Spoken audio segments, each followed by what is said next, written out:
दोस्तों, स्वागत है एक बार फिर से हमारे YouTube channel smart study with Sarvesh में। दोस्तों, हम आपके लिए 18, 19 और 20 के करंट अफेयर्स लेकर आए हैं जो आने वाले UPPSC PCS का एग्ज़ाम जो 12 जून को है उसके लिए और आने वाले UPSSC के एग्ज़ाम जैसे लेखपाल के लिए बहुत ही महत्वपूर्ण होने जा रहा है। तो दोस्तों, आइए शुरू करते हैं। सबसे पहले कर्नाटक सरकार ने भूमि अभिलेखों तक आसान पहुंच सुनिश्चित करने के लिए दिशांक ऐप विकसित किया है। कर्नाटक के राजस्व विभाग की सर्वे सेटलमेंट एंड लैंड रिकॉर्ड्स इकाई दिशांक नामक ऐप के माध्यम से मूल भूमि रिकॉर्ड की आसान उपलब्धता सुनिश्चित कर रही है, जिससे वहां की आम जनता, कर्नाटक राज्य के जो लोग हैं वो अपने राजस्व से संबंधित भूमि के सभी अभिलेखों को आसानी से देख सकते हैं और जान सकते हैं। दिशांक ऐप को कर्नाटक राज्य रिमोट सेंसिंग एप्लीकेशन सेंटर के भौगोलिक सूचना प्रणाली GIS कार्यक्रम के तहत विकसित किया है। दोस्तों, यहाँ कर्नाटक की बात हो रही है तो उसकी राजधानी है बेंगलुरु।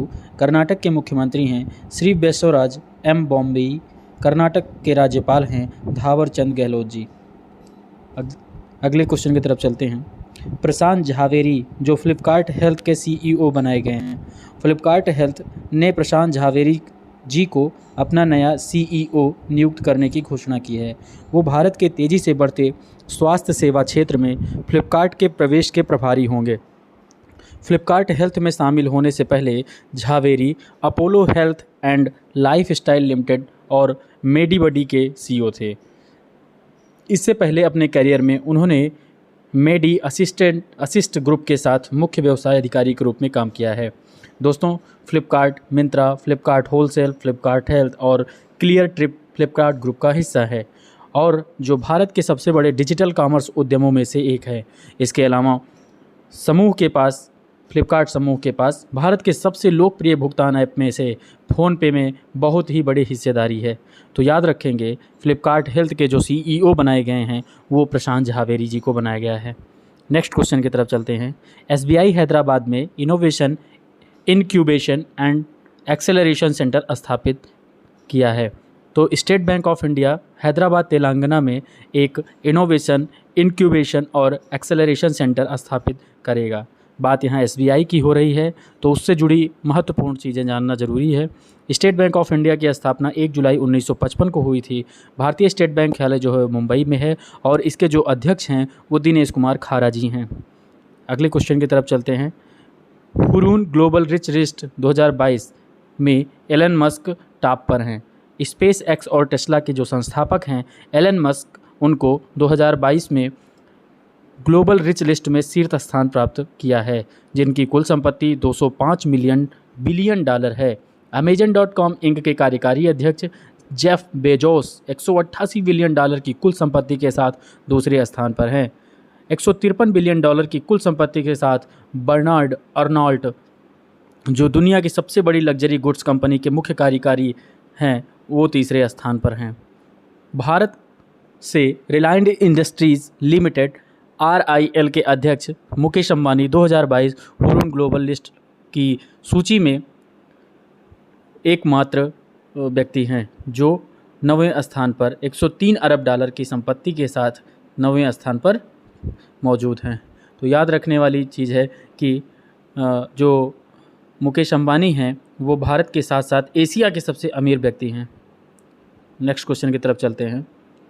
मूडीज जो एक रेटिंग एजेंसी है उसके अनुसार करंट ईयर 2022 के लिए भारत के सकल घरेलू उत्पाद GDP का अनुमान घटाकर 9.5 से 9.1 कर दिया गया है। रेटिंग एजेंसी मूडीज ने वैश्विक अर्थव्यवस्था पर रूस यूक्रेन संघर्ष के प्रतिकूल प्रभावों के कारण कैलेंडर वर्ष 2022 में भारत के आर्थिक विकास के पूर्वानुमान को 40 आधार अंकों से घटाकर 9.1% कर दिया है। इससे पहले फरवरी 2022 में मूडीज ने करंट ईयर 2022 में भारत की GDP का अनुमान 9.5% रहने का अनुमान लगाया था। मूडीज ने कैलेंडर वर्ष 2023 के लिए भारत की GDP वृद्धि का अनुमान 5.4% रहने का अनुमान लगाया है। ये वेरी इंपॉर्टेंट क्वेश्चन है जो आने वाले किसी भी प्रतियोगी परीक्षा में पूछा जा सकता है। आगे चलते हैं।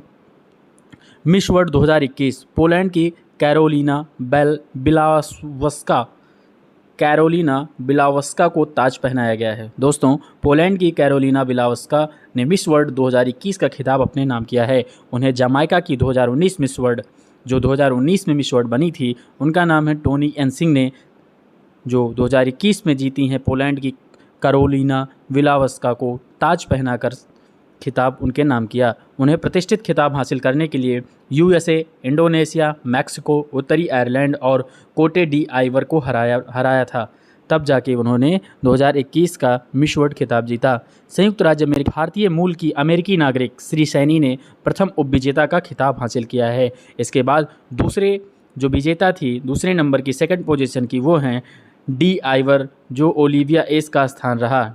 Miss World International beauty pageant का 17वां संस्करण सैन जुआन, प्यूर्टो रिको में आयोजित किया गया था।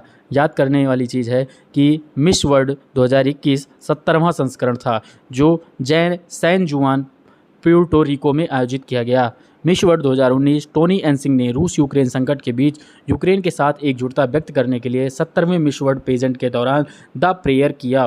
Femina miss India world 2020 Manasa Varanasi ने मिस वर्ल्ड 2021 में भारत का प्रतिनिधित्व किया। मनासा वाराणसी शीर्ष 13 प्रतियोगियों में पहुंची, लेकिन शीर्ष 6 फाइनलिस्ट में जगह नहीं बना सकी। तो पूछा जा सकता है कि भारत की तरफ से मिस वर्ल्ड 2021 में किसने प्रतिनिधित्व किया, तो वो हैं मनासा वाराणसी। नेक्स्ट क्वेश्चन की तरफ चलते हैं। अंतर्राष्ट्रीय भूवैज्ञानिक कांग्रेस का 36वां संस्करण नई दिल्ली में आयोजित किया गया। दोस्तों, एक आभासी मंच पर 36वीं अंतर्राष्ट्रीय भूवैज्ञानिक कांग्रेस को 20 से 22 मार्च 2022 को यहाँ भूवैज्ञानिक एक सतत भविष्य के लिए बुनियादी विज्ञान विषय के साथ रखा जाएगा। जो इसकी थीम है वो है एक सतत भविष्य के लिए बुनियादी विज्ञान। ये जो 36वें IGC के अवसर पर 3 स्मारक डाक टिकटों के साथ साथ एक प्रथम दिवस कवर भी जारी किया जाएगा।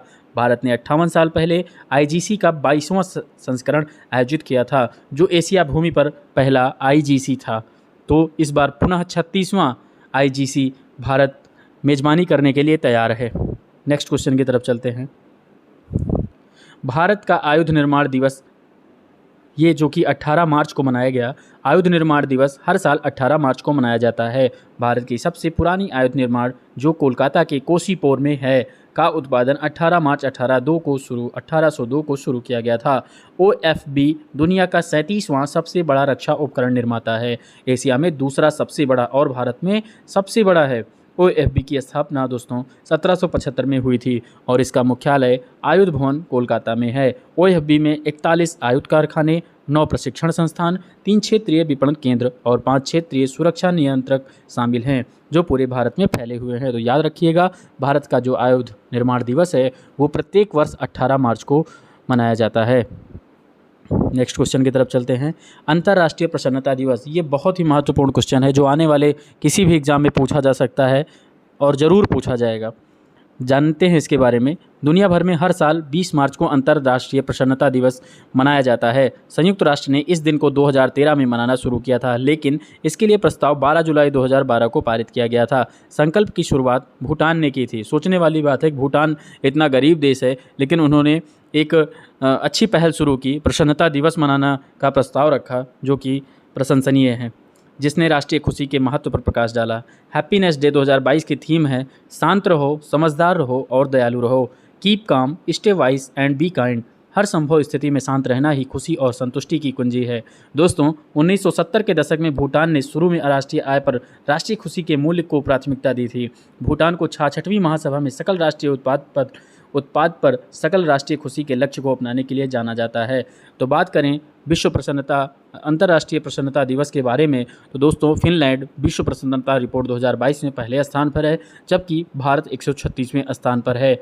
वहीं पाकिस्तान और श्रीलंका क्रमशः भारत से ऊपर 121 और 127 पर काबिज हैं, जिनकी स्थिति भारत से बेहतर है। नेक्स्ट क्वेश्चन की तरफ। अमेरिकी खगोल वैज्ञानिक यूजीन पार्कर का निधन हो गया है। ये सौर भौतिकी में योगदान देने वाले अमेरिकी खगोल वैज्ञानिक यूजीन न्यूमैन पार्कर का 94 वर्ष की आयु में निधन हो गया है। जो कहाँ के रहने वाले थे? ये अमेरिका के निवासी थे। नेक्स्ट क्वेश्चन की तरफ चलते हैं। शहीद भगत सिंह SBS शहीद भगत सिंह नगर जिले के महान स्वतंत्रता संग्राम सेनानी भगत सिंह के पैतृक गांव खटकर कला में भगवंत मान ने पंजाब के 17वें मुख्यमंत्री के रूप में शपथ ली। पंजाब के राज्यपाल बनवारी लाल पुरोहित ने आम आदमी पार्टी के नेता मान सिंह को पद और गोपनीयता की शपथ दिलाई। बात हो रही है पंजाब की, तो उनके गवर्नर हैं बनवारी लाल पुरोहित जी। दोस्तों, Guru Nanak Dev thermal power station, Guru Hargobind thermal power station, Harike lake wild life sanctuary, Abohar wild life sanctuary, Kathlaur Kushlian wild life sanctuary ये पंजाब में स्थित हैं। ये पूछे जा सकते हैं। बात कर लेते हैं भगवंत मान सिंह के बारे में। तो दोस्तों, ये अचानक से नहीं, क्योंकि ये 2014 से ही लोकसभा सदस्य हैं। भगवंत मान पंजाब के मुख्यमंत्री एवं एक प्रसिद्ध व्यंग्यकार एवं राजनेता हैं। लगभग 20 हास्य सीरियलों में ये काम कर चुके हैं और लगभग 10 फिल्मों में ये काम कर चुके हैं। वे पंजाब के ही संगरूर लोकसभा निर्वाचन क्षेत्र से 17वीं लोकसभा के निर्वाचित सदस्य रह चुके हैं। इसके पूर्व वे 16वीं लोकसभा 2014 के चुनाव में चुने गए थे। वो आम आदमी पार्टी के सदस्य हैं। अपने राजनीतिक जीवन की शुरुआत उन्होंने Manpreet party Punjab People's Party से की थी, लेकिन बाद में मनप्रीत कांग्रेस में शामिल हो गए तथा भगवंत मान सिंह आम आदमी पार्टी में आ गए। आम आदमी पार्टी के संस्थापक दोस्तों अरविंद केजरीवाल हैं और आम आदमी पार्टी का जो चुनाव चिन्ह है वो सभी लोगों को पता है, झाड़ू है। नेक्स्ट क्वेश्चन की तरफ चलते हैं। आइए हम लोग क्विज सॉल्व करते हैं जो आने वाले किसी भी एग्ज़ाम के लिए भारत में आयोजित होने वाले किसी भी वनडे एग्ज़ाम के लिए बहुत ही इंपॉर्टेंट हैं।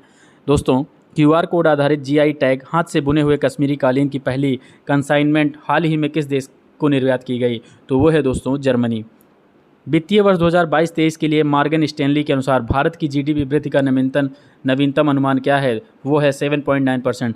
जितने भी ये GDP के आंकड़े होते हैं वो दोस्तों हर वर्ष किसी भी एग्ज़ाम में पूछे जाते हैं, इसलिए आप लोग याद रखेंगे। वित्तीय वर्ष 21-22 के लिए भविष्य निधि जमा पर EPFO द्वारा निर्धारित ब्याज दर क्या है? ये तो ज़रूर पूछा जाएगा। ये बहुत ही महत्वपूर्ण क्वेश्चन है। आप देखिएगा, इस वीडियो से ज़रूर 2 से 3 क्वेश्चन एग्जाम में ज़रूर आएंगे। 8.10% है। उस IAS अधिकारी का नाम बताइए जिसे राष्ट्रीय वित्तीय रिपोर्टिंग प्राधिकरण NFRA का नया अध्यक्ष नियुक्त किया गया है। अजय भूषण पांडे जी को। प्रधानमंत्री नरेंद्र मोदी ने हाल ही में किस शहर में राष्ट्रीय रक्षा विश्वविद्यालय RRU का एक नया परिसर राष्ट्र को समर्पित किया? दोस्तों, वो है गुजरात के गांधीनगर में। इंद्रायणी मेडिसिटी को देश के पहले मेडिकल सिटी के रूप में किस शहर में स्थापित करने की योजना है? पुणे। इसको हमने बताया था पहले वीडियो में। गैब्रियल बोरिक फॉन्ड को हाल ही में किस देश के सबसे युवा राष्ट्रपति के रूप में नियुक्त किया गया है? वो है चिली। अंतर्राष्ट्रीय गणित दिवस IDM में हर साल कब मनाया जाता है? International day of mathematics. ये 14 मार्च को मनाया जाता है। डील रूम के सह निवेश डेटा के लंदन एंड पार्टनर्स विश्लेषण के अनुसार भारत डिजिटल शॉपिंग कंपनियों के लिए सबसे बड़ा वैश्विक उद्यम पूंजी निवेश केंद्र है। तो ये है दोस्तों दूसरा। आगे बढ़ते हैं। स्वयं सहायता समूह बैंक लिंकेज में अपने सर्वश्रेष्ठ प्रदर्शन की मान्यता में किस बैंक ने वित्त वर्ष 2020-21 के लिए उत्कृष्ट प्रदर्शन के लिए राष्ट्रीय पुरस्कार जीता है? तो वो है जम्मू और कश्मीर बैंक। अंतर्राष्ट्रीय गणित दिवस जो अभी हमने बताया आपको, उसकी जो थीम है वो क्या थी? तो दोस्तों मैथमेटिक्स यूनाइट्स, ये IDMA की थीम्स थी। Next question. किस संगठन ने स्कूली बच्चों के लिए युवा विज्ञान कार्यक्रम युविका या युवा वैज्ञानिक कार्यक्रम नामक एक विशेष कार्यक्रम का आयोजन किया है? तो दोस्तों वो है Indian Space Research Organisation ISRO। लेखक का अनुवादित हिंदी उपन्यास टॉम ऑफ सैंड अंतर्राष्ट्रीय बुकर पुरस्कार के लिए लंबे समय से सूचीबद्ध 13 पुस्तकों में से है। उसका नाम है गीतांजलि श्री। अगले क्वेश्चन की तरफ बढ़ते हैं। किस केंद्र शासित प्रदेश के उपराज्यपाल ने छात्रों के लिए अपनी तरह का पहला डिजिटल स्कूल स्वास्थ्य मंच लॉन्च किया है? तो वो है पौंडीचेरी। Very important question. दुनिया भर में रोटारैक्टर्स द्वारा प्रदान की जाने वाली सेवाओं को स्वीकार करने के लिए हर साल किस डेट को विश्व रोटरैक्ट दिवस मनाया जाता है? तो दोस्तों वो है 13 मार्च। तो आशा करते हैं कि ये वीडियो आप लोगों को बहुत ही पसंद आया होगा। तो आप लोग इस वीडियो को, हमारे चैनल को सब्सक्राइब करें, लाइक करें एवं ढेर सारा शेयर करें, जिससे अधिक से अधिक लोग हमसे जुड़ सकें और वीडियो के माध्यम से अपने आने वाले किसी भी एग्ज़ाम की तैयारी कर सकें। बहुत बहुत धन्यवाद। Thank you.